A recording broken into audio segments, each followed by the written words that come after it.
Ils aiment même l'eau.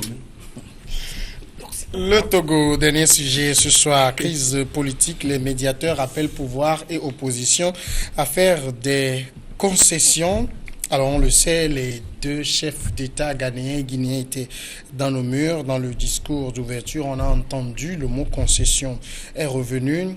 Et ça, Beau Soleil, Obeko, j'ai envie de dire que ce mot-là, on l'a entendu plein de fois depuis le début de cette affaire-là. Oui, et d'abord, il faut remercier les deux facilitateurs, le professeur Alpha Condé de Guinée et Nana Akufo-Addo du Ghana, qui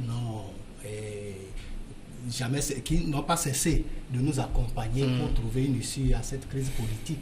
Et dans une crise, il faut toujours, quand il y a dialogue, et il faut toujours, au niveau des protagonistes, des concessions pour pouvoir trouver un terrain d'attente et avoir des accords pour pouvoir évoluer. Et quand on parle de concession au niveau de la crise togolaise, je crois que la plus grande concession revenait à l'opposition, parce que la première concession, vous n'êtes pas sans savoir que il s'était agi des réformes constitutionnelles. Donc ça n'a pas pu avoir lieu et arriver à un certain moment.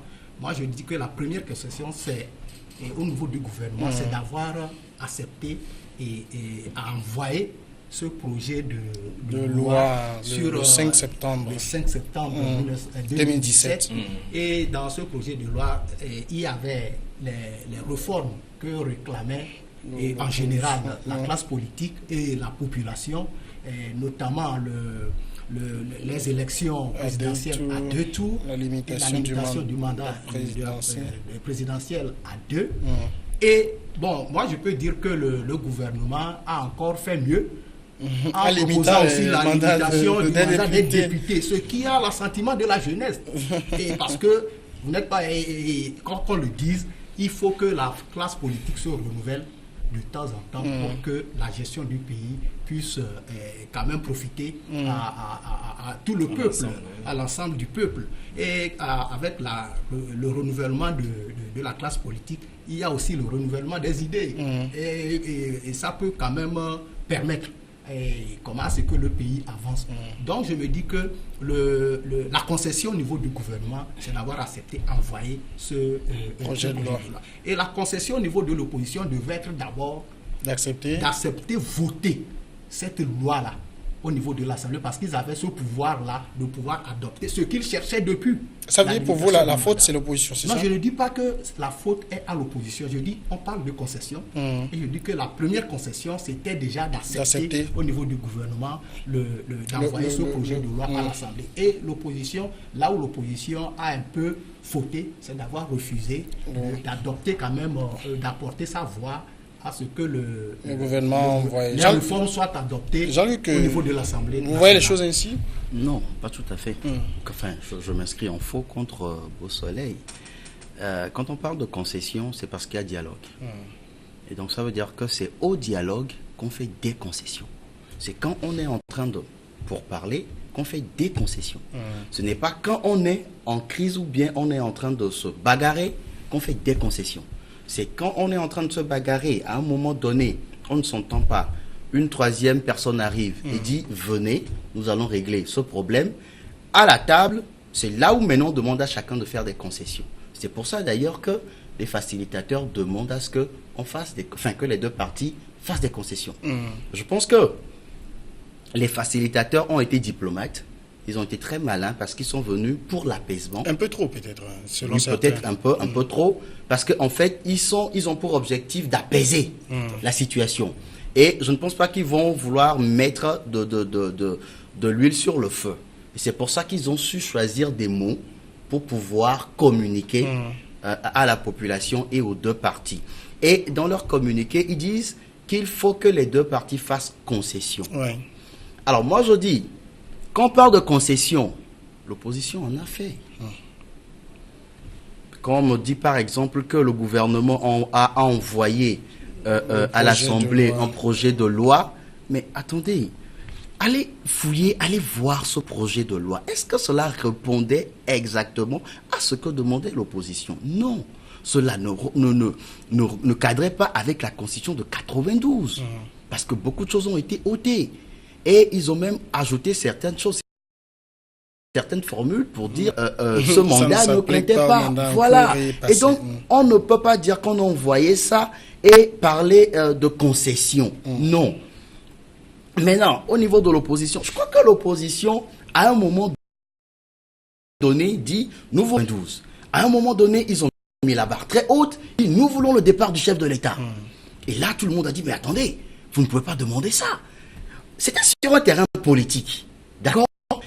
Et ils avaient, je ne sais pas, la politique, c'est une question de rapport de force.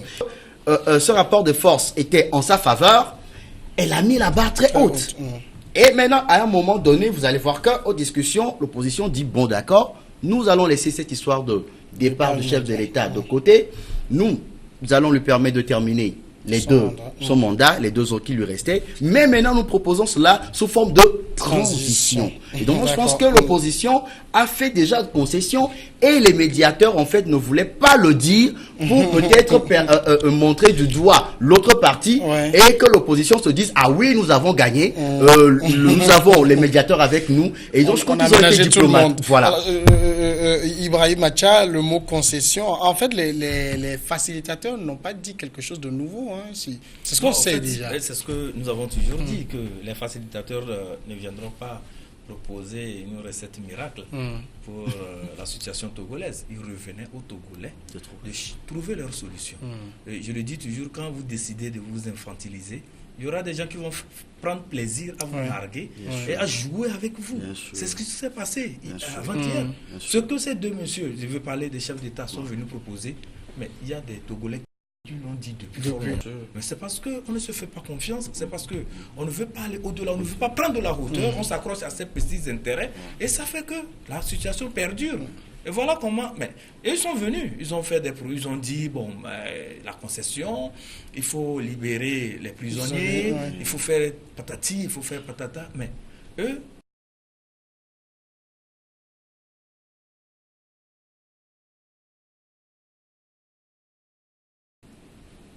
parce que c'est du business, il y a de l'argent dedans.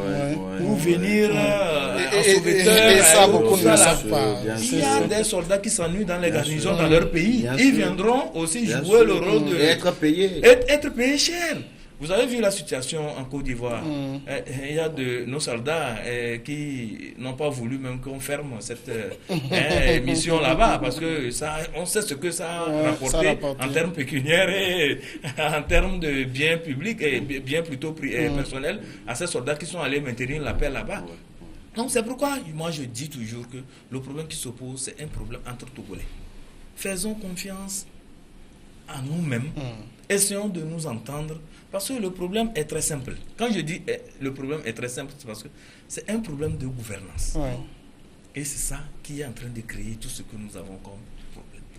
Asseyez-vous, comme de grandes personnalités, définissez les voies et moyens pour sortir le Togo de cette situation. Je pense que c'est facile. Les gens vont s'entendre. Mais aussi longtemps que les gens vont s'accrocher à leurs petits intérêts, à faire des calculs politiques qui vont à leur avantage, n'allons jamais progresser. Nous allons demeurer dans la crise et vous verrez que chaque Kidam peut quitter son pays, venir en donneur de leçons, venir insulter notre intelligence et nous allons demeurer ainsi. Il faudrait prendre de la hauteur, se dire que non, mes chers amis, avec l'évolution du monde, il y a certaines choses qu'on n'accepte plus. Et osons avoir ce courage pour se dire que non, mes amis, faisons ce qui est normal, faisons ce qui est démocratiquement accepté sur tous les cieux et je pense que le Togo va évoluer. Alors, Beausoleil, je voudrais qu'on, après avoir parlé de concession, qu'on revienne à un aspect particulier de la chose sur le communiqué des facilitateurs. Il y a un point qui est en discussion, où beaucoup disent qu'il y a contradiction, c'est qu'on dit il faut arrêter le processus électoral, mais il faut faire les élections avant fin novembre. Oui, au fait, d'abord, il n'y a pas d'ambiguïté, selon moi, dans ce communiqué. Ils ont été clairs que les élections doivent avoir lieu au plus tard fin novembre. Le processus électoral, ce n'est pas hier qu'ils l'ont arrêté. Ça fait partie aussi des concessions du gouvernement, comme la libération des prisonniers et aussi je le disais, l'acceptation de la suspension du travail de la CENI. Et le processus les élections doivent avoir lieu avant fin novembre 2018. La Cour constitutionnelle l'avait déjà indiqué. Elle a dit avant la fin de l'année. Donc, si le processus électoral qui était suspendu depuis, je crois qu'en langage diplomatique et politique, si on arrive à analyser un peu le communiqué, il y a le sommet des chefs de l'État à la fin du mois de juillet prochain. Ouais. Et ils ont même dit qu'ils vont faire le rapport. La séance d'hier, ils vont faire le rapport au chef d'État, au sommet qui aura lieu à Lomé. Et ils vont prendre des résolutions. Et ces résolutions, ça ne va qu'aboutir aux élections. Je voudrais revenir pour dire que, quel que soit ce qui se passe au niveau en politique, on ne fait pas de la politique sans se baser sur le droit. Tout ce qui se fait au niveau de la gestion d'un pays, au niveau de la conduite des affaires politiques, que ce soit au niveau du pouvoir que de l'opposition, tout se base sur le droit. Et le gouvernement ne peut rien faire dans un pays sans se baser sur le droit. Les facilitateurs, on peut avoir, quand il y a crise, les facilitateurs peuvent arriver, mais ils ne peuvent rien proposer comme solution sans se baser sur la constitution du pays et dans laquelle il y a la crise. Et vous allez convenir avec moi que partout où il y a la crise, lorsqu'il y a passation, il y a changement du pouvoir, sans le consentement ou la confirmation de la Cour constitutionnelle, aucun président ne peut diriger un pays. Donc, ce qui se passe, c'est que les facilitateurs, nous devons savoir que la loi est du côté du pouvoir. Ce pouvoir, le président de la République a été élu en 2015. Des élections présidentielles que toute la communauté internationale qui vient à notre cheveu maintenant a quand même jugé crédible. Donc toutes les institutions sont crédibles et je voudrais revenir lors du dernier sommet au niveau de la CEDEAO, ils ont quand même dit que le Togo n'est pas, c'est-à-dire que la crise au niveau du Togo n'est pas aussi grave pour qu'on puisse s'alarmer. Et la proposition de transition, la transition ne peut jamais arriver au Togo parce que les institutions sont en place, ils ont été démocratiquement mises en place. Jean-Luc, l'élection avant fin novembre et suspension processus électoral, en langage clair, il y a contradiction. Parce qu'avant fin novembre, ça veut dire qu'une élection ne s'organise pas d'un claquement de doigts, il y a des choses en amont. Bien sûr. Alors, tout à l'heure, cet après-midi, j'étais en conférence de presse où Mme Adiamagbo expliquait que lorsque les facilitateurs ont posé le problème, la C14 a soulevé le problème. Alors vous dites de suspendre les élections et d'aller aux élections en novembre. Ça veut dire quoi?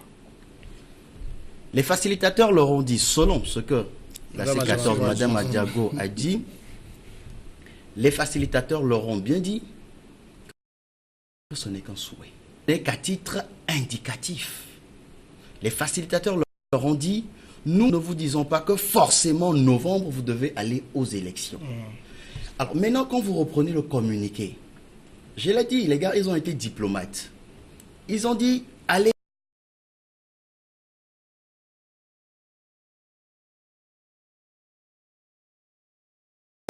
à l'Assemblée nationale une décision, une solution de crise, si nous n'arrivons pas nous-mêmes à nous entendre.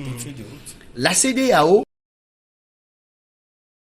les chefs de sa solution de sortie de crise quelque part. Ils l'ont déjà. Maintenant, les deux chefs d'État... C'était un folklore hier. Bien sûr. En tout cas, oui, c'est ce que je crois. Les deux chefs d'État ne peuvent sans l'aval des autres chefs d'État. Il faut d'abord que ce soit tous ensemble pour qu'ils puissent donner leur solution. Donc, ils disent... Retournez à l'Assemblée nationale. Permettez à la législature actuelle de faire son travail. Allez à l'Assemblée nationale. Ça veut dire quoi? Allez faire les réformes à l'Assemblée nationale. C'est possible. Attendez-vous. Mais c'est possible. C'est là où je rejoins IB. C'est possible si les deux acteurs, enfin les deux protagonistes se mettent d'accord. C'est possible si aujourd'hui, puisque c'est UNIR qui a la majorité, si UNIR aujourd'hui veut vraiment voter ce projet de loi que le gouvernement va envoyer, Non, mais à voter quand? Mais on se rappelle, dans ce pays, le gouvernement a envoyé un projet de loi qui UNIR avait refusé de voter.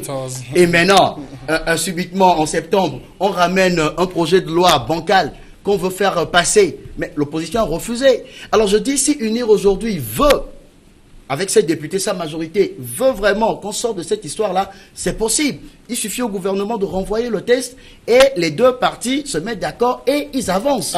Alors par rapport au processus électoral, j'ai entendu hier, puisque c'était devant moi, lorsque M. Bahara, le ministre Bahara, disait que le processus a été arrêté. Et Beausoleil l'a encore dit tout à l'heure. Alors la C14 dit c'est faux, que le processus électoral n'a pas été arrêté. Et on a évoqué la question de ZETES, cette société-là qui est sur le terrain en train de travailler. Alors si on me dit que le processus électoral a été arrêté, que fait ZETES dans ce pays? Qu'est-ce que ZETES est en train de faire? On est en train de préparer les élections. C'est pour cela, la question a été soulevée devant les facilitateurs, et c'est pour cela les facilitateurs étaient étonnés. Et c'est là, ils ont dit, mais non, il faut que ça s'arrête. C'est pour ça qu'ils l'ont encore maintenu dans le communiqué. Finalement, c'est quoi, les facilitateurs sont venus, j'ai dit folklore, c'est dit constater que bon, vous ne vous entendez pas, c'est ça, hein? Bien sûr. Non, ils vont toujours prendre plaisir à arriver au pays. Je le dis toujours. Si on ne cherche pas à prendre de la hauteur, ils vont prendre plaisir à arriver parce que c'est des missions. Ils sont payés pour. Et ils veulent aussi se faire voir aussi sur la scène internationale. Parce que les gens aussi préparent leur fin de mandat. Donc ils veulent se lancer aussi. On oublie presque Alpha Condé à pire chez lui. Le Coran. Bien sûr. Le problème togolais est très simple. C'est ce que nous disons. C'est très simple. Que les acteurs s'entendent, c'est tout. Jean-Luc parle de retour à l'Assemblée. C'est possible aujourd'hui? Non. En l'état actuel, c'est que la loi que nous avons n'est pas une loi promulgable. Si c'était une loi promulgable, le chef de l'État peut demander une rélecture. Mais c'est que quand c'est voté à deux tiers, ça ouvre la porte au référendum. C'est là où ça pose problème. Mais peut-être que les grands constitutionnalistes vont nous dire que le chef de l'État peut disposer d'une certaine prérogative et qu'il puisse l'amener à demander à ce qu'on retourne à l'Assemblée nationale. Et ça aussi, ça peut découler aussi d'un accord politique. Parce que si les acteurs politiques arrivent à s'entendre et dire que aujourd'hui, nous voulons aller de l'avant. Voilà ce que nous voulons dans notre constitution. Je pense que ça peut aller. Quand vous prenez la sous-région ouest-africaine, la constitution ne pose plus de problème. Parce que c'est le soubassement d'une république. Nous sommes à près de 58 ans d'indépendance et nous avons encore un problème de constitution. Mais c'est grave. C'est une aberration. Et c'est au Togo qu'on peut voir des choses comme ça. Que les gens se lèvent. Quand il parle de l'élévation d'esprit pour que le pays puisse marcher. Laissons les petits calculs, les petits intérêts là. Ça retarde le pays. Actuellement, l'enjeu, c'est le développement. Un peu partout, vous voyez les gens sont en train de travailler pour leur pays, pour le repositionnement de leur pays. Qu'est-ce que nous faisons ici? On cherche la Constitution. Non, c'est pas possible. Il faudrait que les gens se remettent en cause, que les gens aient, nous évoquions l'esprit de patriotisme, que les gens se disent que non, notre pays, nous devons vendre notre pays cher, nous devons vendre l'image de notre pays. Et je pense que ça va aller de soi. Peut-être Beausoleil, c'est plus facile à dire qu'à faire, s'entendre. Non, en fait, on peut s'entendre, mais quand on dit que, et surtout en politique, comme Jean-Luc l'a dit, il faut aussi jouer sur les rapports de force. Et je m'inscris en faux contre ce qu'il a dit que l'opposition avait le rapport de force. C'est faux. Si l'opposition avait vu dans la rue, écoutez, si le rapport de force, de force avait tourné et à la faveur de l'opposition, il devait faire partie le chef de l'État parce que c'est ce qu'il réclamait. Donc maintenant, le rapport de force, le droit est clairement du côté du pouvoir. Et ce pouvoir qui propose, qui fait des concessions, ce n'est pas l'opposition ce n'est pas à ce pouvoir de marcher selon les dictats de l'opposition. Et il faut des négociations lorsque le droit donne la force à quelqu'un qui est au pouvoir, et ceux qui négocient doivent aussi penser à leurs concessions. C'est vrai que vous l'avez dit. J'avais oublié quelque chose, un aspect pour les élections. Moi, je suis sûr que le 31 janvier prochain, la suspension du travail de 31 juillet prochain, lors des sommets, ça sera clair et le processus électoral sera relancer. Et de juillet à novembre, je crois que le temps est tellement suffisant pour pouvoir organiser des élections dans ce pays. Je lisais une interview du chef de file de l'opposition, il dit qu'il n'y aura pas d'élection en fin Ne de perdons mois. pas de vue, écoutez, les élections posent problème dans ce Bien pays. sûr, c'est ça aussi. c'est les élections qui posent problème, bien sûr. Parce que Mais comment vous ne savez pas qui a réforme avant d'aller à ces élections? Qui n'a Aujourd'hui, pas prévu le mécanisme de sa transparence, le mécanisme de son organisation, quand vous prenez, et les mécanismes aussi, surtout d'efficacité. Non, laissez cette histoire-là. Non, laissez cette histoire. Laissez cette histoire. Le contexte a évolué. Aujourd'hui. Le contexte aujourd'hui, c'est quoi? C'est la réforme. Il faut faire les réformes politiques. Je donne un exemple très simple. Quand vous prenez un peu, comment l'appelle-t-on, le projet de loi qui a été envoyé à l'Assemblée nationale, ça a été dit, il a été clairement signifié qu'il doit avoir une élection à 2 tours. Oui. Ça voudrait dire que quoi? Le cadre électoral doit être modifié. Modifié. Donc ça veut dire Il faut des réformes. Ce que nous avons aujourd'hui ne cadre pas. Ça ne cadre pas. Mais nous réformes. Mais Mais qui c'est va le pouvoir refuser? qui ne veut pas faire Qui des va réformes. refuser? Alors, je donne un exemple très simple par rapport aux élections. Le problème ne se situe pas là-bas. Je donne un exemple. Lorsqu'il disait que la loi est du côté du pouvoir. Non, c'est pas vrai. C'est pour la République. C'est pour la République, pour les c'est pas pour le pouvoir. Non, l'exercice du pouvoir, c'est autre chose. Au soleil, Ibrahim. Nous avons, c'est une position querellée. Problème. Donc il faut maintenant aller vers ces réformes. Le pouvoir pose sa volonté. Non, c'est pas ça. Au soleil, Ibrahim. On va écouter Parce Jean-Luc. que vous prenez la position On va écouter Jean-Luc. une propriété. C'est le soubassement. Mais c'est pour tout le monde. C'est pour tout le monde. C'est comme aujourd'hui, C'est pour tout le monde. Pour pouvoir. C'est pour le pays. C'est pour la gestion du pays. Ce n'est pas le peuple qui décide. Mais on sait comment ça se passe au Togo. c'est pour le Alors, pays. je donne un exemple par rapport aux élections. On va Non, écouter. c'est pas vrai. Non, vous racontez des histoires. Je donne un exemple. Par rapport aux élections. Non. Oui, Non, au soleil, on va attendez, écouter attendez. Jean-Luc. On va écouter Jean-Luc. Je donne un Ouais. exemple très simple par rapport aux élections. Aujourd'hui, la BAD, dans sa prévision de, je crois, 2018. Je rappelle pour ceux qui ne savent pas, c'est la Banque africaine de Merci développement. pour le développement. Elle a été très claire que les élections, organisées aujourd'hui des élections, vont entraîner encore une crise dans le pays. C'est clair, elle a été très claire. Et C'est la dans ces croissance conditions. dans ces conditions. Donc ça veut dire quoi? Tout le monde est d'accord aujourd'hui que Qui? les Tout le élections, monde, qui? mais tous les acteurs, que Qui? ce soit la communauté internationale, C'est faux. sur le plan C'est faux. national, C'est faux. non mais c'est C'est tout vrai. ce que la communauté On est tous dit. d'accord Et que officiellement, les nous élections l'écoutons. ne peuvent pas régler le problème. Écoutez, l'opposition n'a jamais refusé aller aux élections. Mais on dit quoi? L'opposition dit quoi? Organiser les réformes. Vous parlez des institutions de la République. Mais aujourd'hui, ces institutions-là sont décriées. Vous prenez la Cour constitutionnelle. D'accord, je donne un exemple. Prenez la Cour Ils ont la constitutionnelle. légitimité parce qu'ils ont été élus Prenez par la la Cour constitutionnelle où vous voyez un certain président, M. Assouma, qui proclame des résultats et après prend un mouchoir à l'effigie d'un candidat et commence par crier la victoire de ce candidat. Mais ça, c'est grave. Non, c'est un président. C'est un président d'une institution. Non, mais il n'a pas l'affiché.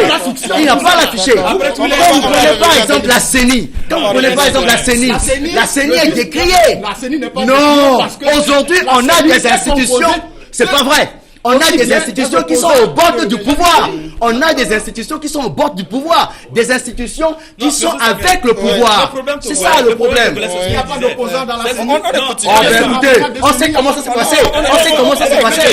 On sait comment ça s'est passé. Non, c'est pas vrai. Le pouvoir ne le veut pas. Le problème togolais, c'est que nous ne prenons pas le Togo en tant qu'entité appartenant à nous tous. Chacun essaie de tirer le droit Dans son côté. Ouais. Non, il faut dépasser ces intérêts-là, ces petits intérêts. Ce que je disais tantôt. Mais il faut le dire Dépassons aussi cela. dans l'opposition que... Non, moi je ne suis pas dans les histoires de opposition. Non, D'abord, il faut je le précise dire que je absolument. suis journaliste Oui. et l'objectivité doit guider mes démarches. C'est clair. Et par rapport à l'objectivité, c'est que la Constitution appartient à tous les Togolais. C'est ça. Et il est établi.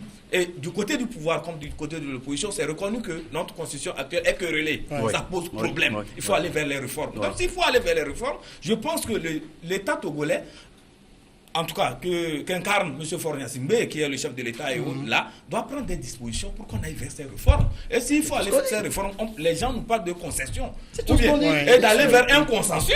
Donc il faut créer ces conditions et avoir une constitution qui, en tout cas, rencontre l'assentiment de tous les Togolais. Je pense qu'à ce niveau, on a mis les choses au clair. Le terrain est balisé pour aller vers des élections apaisées, vers des élections où le mécanisme même d'organisation permet une certaine transparence. En tout cas, Beau Soleil, on a quand même constaté hier au sorti de... C'est ce que la communauté internationale veut et c'est ce que les Togolais eux-mêmes veulent pour leur pays. On a constaté au sorti de la rencontre que, en fait, finalement, il n'y a pas eu d'entente entre les deux.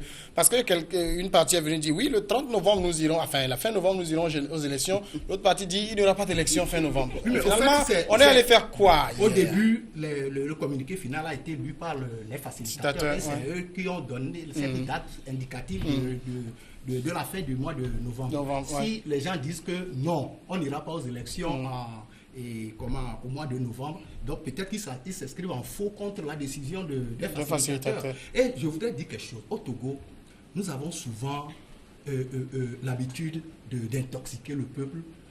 Ce qu'on a dit, ça c'est le pouvoir qui le fait. Ce qu'on a dit, non. Je peux développer quand même mon idée. Ce qu'on a dit officiellement aujourd'hui, quand on est arrivé, on nous parle. Mais on a tous entendu le communiqué. Dans le communiqué, il n'a jamais été dit qu'on veut faire des élections, qu'on doit faire des élections. On a vu M. Bahara sortir dire qu'il y aura les élections en novembre. L'opposition dit qu'il faut faire les réformes avant les élections. Ce que tu viens de dire maintenant, tout le communiqué qu'on a lu officiellement, toi tu viens de dire ce que Adjamabo. Non, selon ce que Adjamabo a dit. Non, mais pourquoi malheureusement Madame Adjamabo a dit le communiqué, nous étions tous là, on a entendu le communiqué, on était là. Le communiqué n'a jamais dit qu'on aura élection. Non, il n'y aura pas les élections tant qu'il n'y a pas de réforme. On note ça aujourd'hui.